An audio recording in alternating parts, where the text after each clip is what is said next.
Yo, 1 2 1 2. Yo, it's been a minute.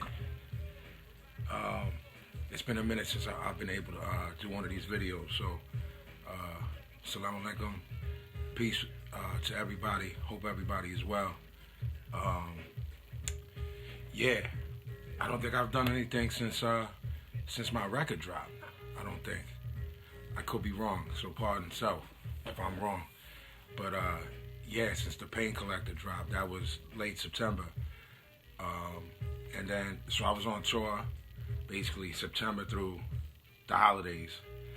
And I've been home and working, finishing on Camouflage Regime, a record with myself and Tragedy Gaddafi. It's done, it's turned in, test presses, listened to, everything is good. April 12th. You know what I mean, for Record Store Day. We got the colored vinyl, olive green, army colored vinyl, CDs, obviously, digital, all digital platforms, all of that. So, yeah, just reminding you all about that. That's the, so as far as the description of the record, so my first record came out, I guess, started doing demos when I was a little kid, young kid, 92, 93 with Stu. That led, the group was called Soulcraft, did a tape, a cassette tape, and then the first Jedi EP was like November of 96. So you're talking 23 years. I think this is the hardest record I did in 23 years.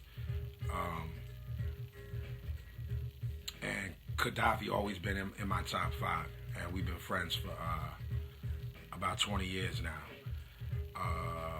When you look at everybody out of QB, you know what I'm saying? It's like the first wave was Shan, you know what I'm saying? The first wave of the Juice Crew, and then Trash was right there as a kid, you know what I'm saying? And that QB sound that you heard from Illmatic when people in the whole world, you know, obviously hip hop was still very much a subculture when Juice Crew and Hilltop Hustlers from Philly, when they were beefing, you know what I'm saying? Queensbridge was, you know, Craig G. You had Craig G. and you had Marley, you know, and you know, motherfuckers knew where Queens was, and who was from Queens, and G-Rap, you know, being from Corona and shit. But it wasn't until Illmatic that the world knew, you know what I'm saying? And Traj was the architect of all that. So to have formed a group after all these years and have done this record together, that I'm mega proud of, you know what I'm saying? It feels good. You know what I'm saying? I feel like my sword is still getting sharper, you know? And I'm blessed to feel that way. I hope y'all feel the same way, that my sword is getting sharper. You know what I mean? Producers, we got Stu Bangers, C. Lance, my man Giallo, and Sunday. It's 10 joints. There's a remix too, so there's 11 in total, 10 in a remix. And yeah, I'm mega proud of it, you know what I'm saying? I hope y'all enjoy it as much as I do. It's the most fun I had making a record in a long time. I just been having fun in the studio the past couple of years, man. I just feel reinvigorated with the solo record and this, and I'm working on my next solo record to be coming out this fall. You know, September, October. You know, I'll let y'all know, but I have like 60 songs recorded. So yeah, that's what's up with me. Musically, I know I've been gone for a while with the videos. To everyone who came and saw me on tour, to all of y'all that I met, it was a pleasure to meet y'all. Thanks for coming and checking us out. Thanks to my brother Esoteric, Braun Dapper, my man Holy Wars, Black Banners from Saudi. I want to thank all those brothers for holding me down on tour, for repping with me. And yeah, you know, we did the States and then we went to Europe. So I'm back home recording, you know, where I belong, back home in Philly, my man Edgar over there. he always got to make a cameo on the videos. You know what I'm saying? He wants that shine. So yeah. So Camouflage Regime is where I'm at right now with the music shit. Solo record next in the fall. And yeah. So also we got a bunch of new stuff in the for our merch line, jmtstore.com. Windbreakers, jackets. There's a lot of really dope shit that me and my man Jan have been working on. So check that out, JMT Store. And I'm on Instagram, BoxcutterPazzy. On Twitter, at Vinnie_Paz. And jmtstore.com is, where you can cop everything. Vinyl, CDs, hats, whatever. So real quick, yeah, this will be quicker than usual, I suppose. But I want to talk about Errol Spence and Mikey Garcia. For those who don't know,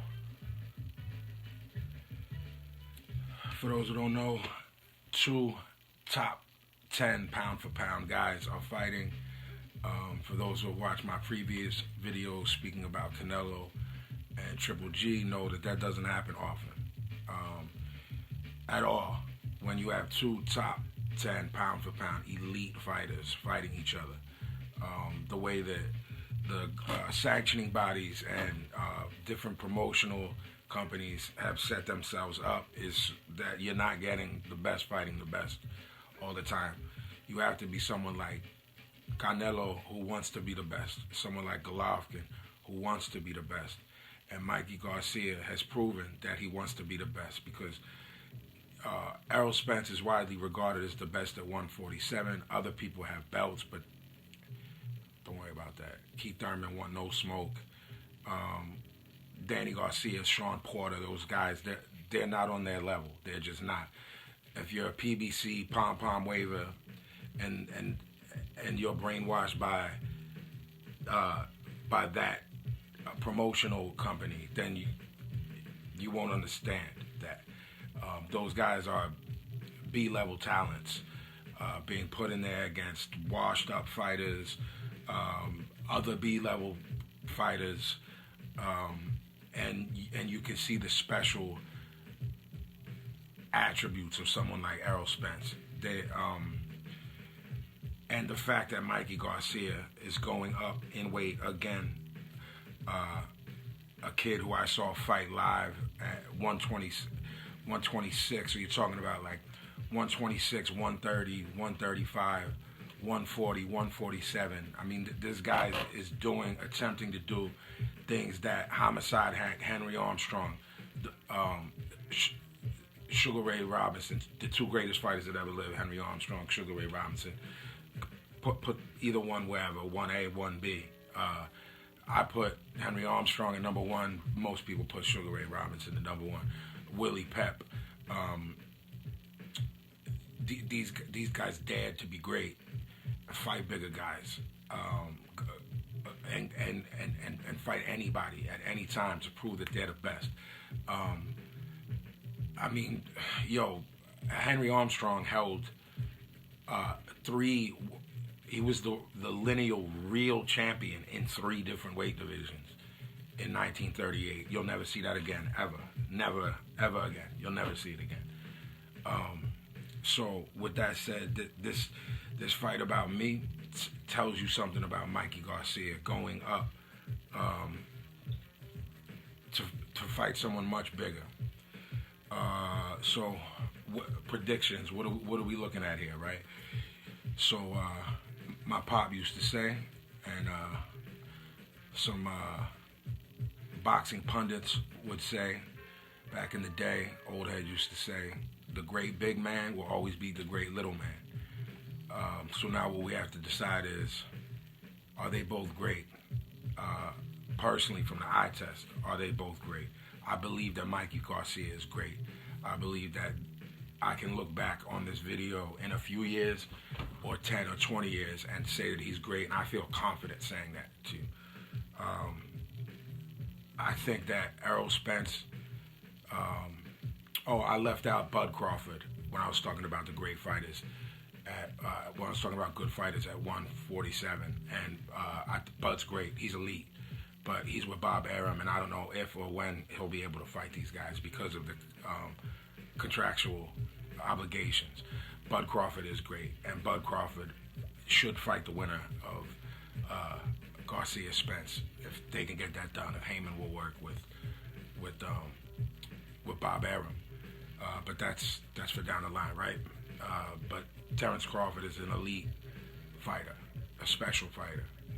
I love Bud, but more about him on another video.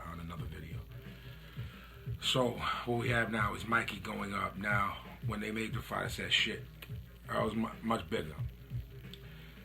All right, I've seen that before. I've seen guys move up. We all have seen guys move up. We've seen guys move up in weight. Historically, it happens. You know what I'm saying? The greatest of the great, they do that. It wasn't until I saw the stare down that I saw how big Spence looked in comparison to Mikey. What does that say? That to me says that Errol Spence is 5'10". He's a big welter.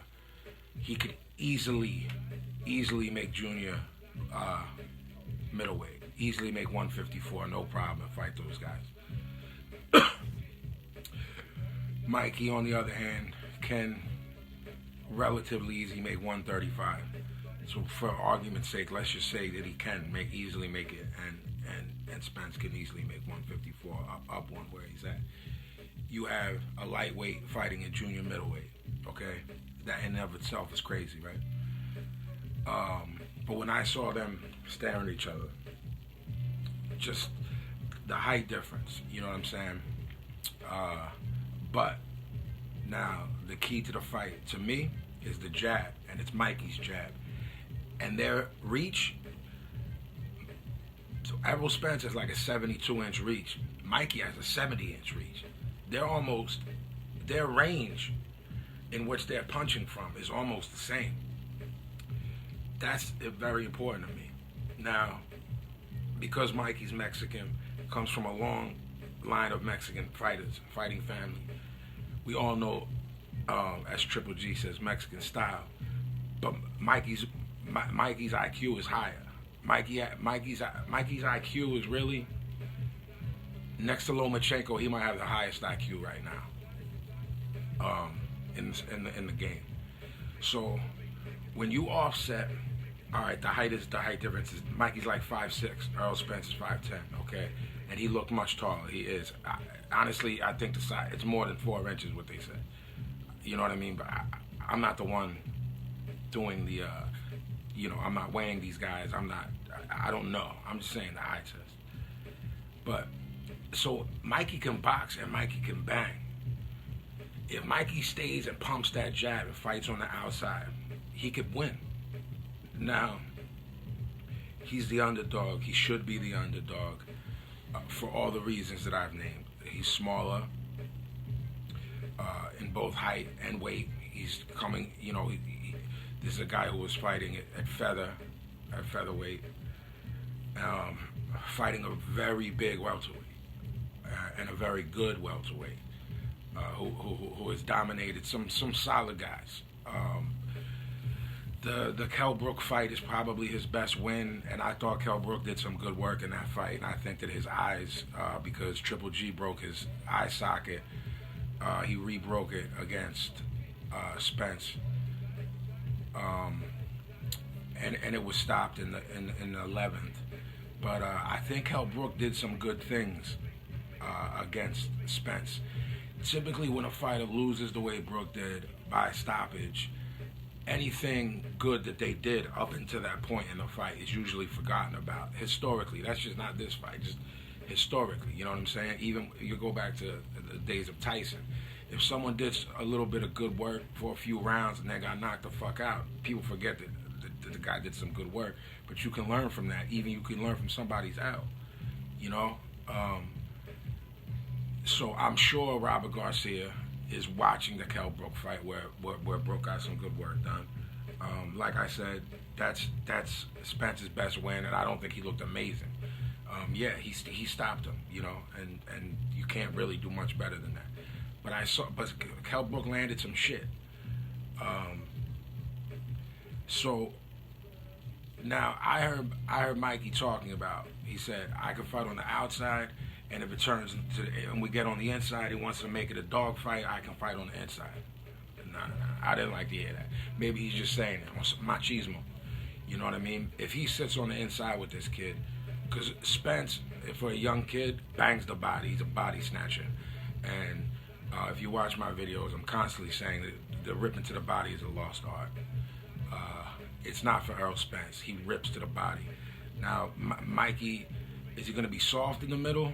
I don't know. You know, I saw a pic of him, and he looked like he filled out well. He doesn't look flabby or anything.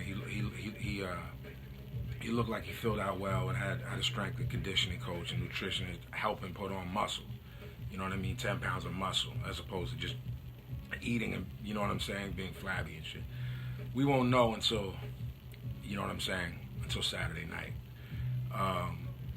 But I wouldn't fuck around banging on the inside with Spence. Spence throws crisp, short shots on the inside, and I don't think Mikey needs to be anywhere near there. He needs to pump that jab because he's got range for a small guy. He's long, he's rangy for a kid that's 5'6". You know what I mean? So I'm him. I'm popping the jab. I'm doubling. I'm tripling the jab. I'm coming over the top with the right hand, and I'm rolling to the right. Bop, bop, bop, bop. Touch the body, jab to the body too. That's important. Pop him to the body with the jab. Pop him back up top. Come over top with the right. Mix in some hooks. You know what I mean? Because Mikey can throw good combinations. You know what I mean? Double jab, right hand, left hook. Roll out of there. Get out of there. Don't sit there. Don't admire your work. Don't sit there and pop, pop, pop, pop, pop, and then sit there and admire and let him counter you. You know what I'm saying? If I'm Spence, I swarm from the rip. As soon as the bell, I'm in his chest. That's Spence. That's all Spence's plan should be. To be in his chest all fucking night. We know they both have chins.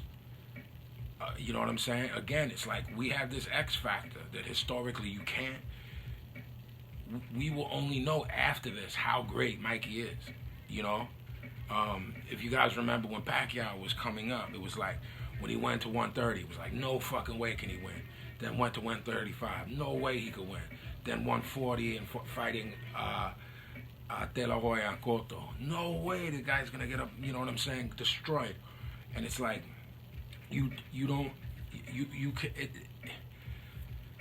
greatness is never. You never. The thing is, with testing yourself, with doing what Mikey is doing, is he's daring to be great. So unless you dare to be great and take fights like this that are so risky,